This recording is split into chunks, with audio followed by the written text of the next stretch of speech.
خیر الامور اوسطھا، اعتدال پر چلنا ہے۔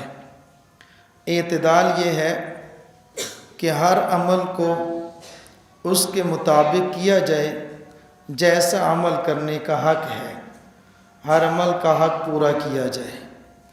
اب دیکھا جائے تو بنیادی طور پر دو حقوق ہیں، ایک حقوق اللہ، نمبر دو حقوق العباد، اللہ کے حقوق اور اللہ کے بندوں کے حقوق۔ اور اس کو سمجھنے کے لیے اور اس پر عمل کرنے کے لیے اس کی اسلام کی روشنی کی عملی تفسیر، حقوق اللہ اور حقوق العباد کی عملی تفسیر دیکھنی ہو تو حضرت رسول اللہ صلی اللہ تعالیٰ علیہ وسلم کی زندگی کو دیکھنا ہوگا۔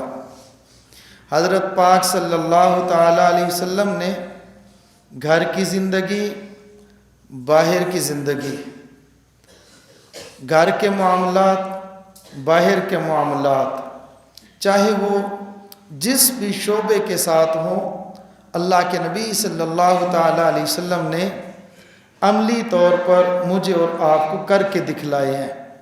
آپ صلی اللہ تعالیٰ علیہ وسلم کی تعلیمات بھی ہیں، آپ صلی اللہ تعالیٰ علیہ وسلم کے ارشادات بھی ہیں، اور آپ صلی اللہ تعالیٰ علیہ وسلم کے معمولات بھی ہیں۔ صرف ایسا نہیں کہ اللہ کے نبی صلی اللہ تعالیٰ علیہ وسلم نے کوئی بات صرف ارشاد فرمائی ہے، بلکہ آپ صلی اللہ تعالیٰ علیہ وسلم نے کر کے دکھلایا ہے۔ حقوق العباد اور حقوق اللہ اگر دیکھا جائے تو بہت سارے لوگ ایسے ہوتے ہیں جن میں اعتدال نہیں ہوتا۔ بہت سارے بظاہر نیک، پارسا، تہجد گزار، نفل پڑھنے والے، بار بار عمرہ کرنے والے ایسے ہوتے ہیں جن کی زبان سے دوسرے لوگ محفوظ نہیں ہیں، جن کے ہاتھ سے دوسرے لوگ محفوظ نہیں ہیں۔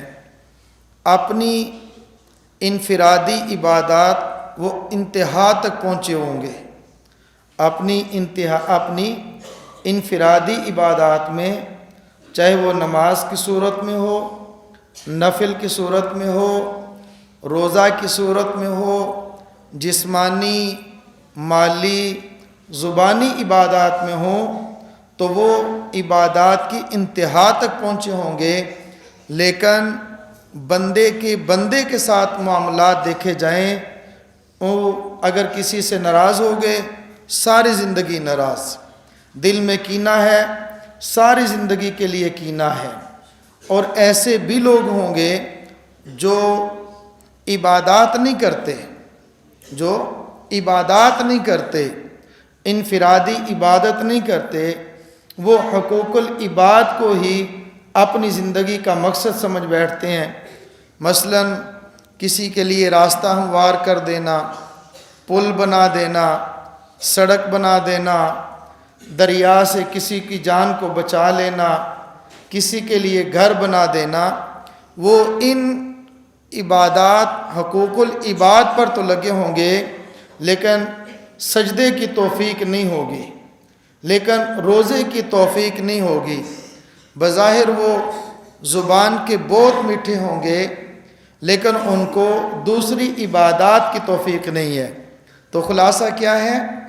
انفرادی عبادات کرنے والے اللہ کے حقوق کو پورا فرما رہے ہیں لیکن بندوں کے حقوق کو پورا نہیں کر رہے، اور وہ لوگ جو حقوق العباد کو پورا کر رہے ہیں وہ حقوق اللہ کو پورا نہیں کر رہے، دونوں کے اندر اعتدال نہیں ہے۔ ہم نے اعتدال پر چلنا ہے، حقوق اللہ کو بھی پورا کرنا ہے اور حقوق العباد کو بھی پورا کرنا ہے۔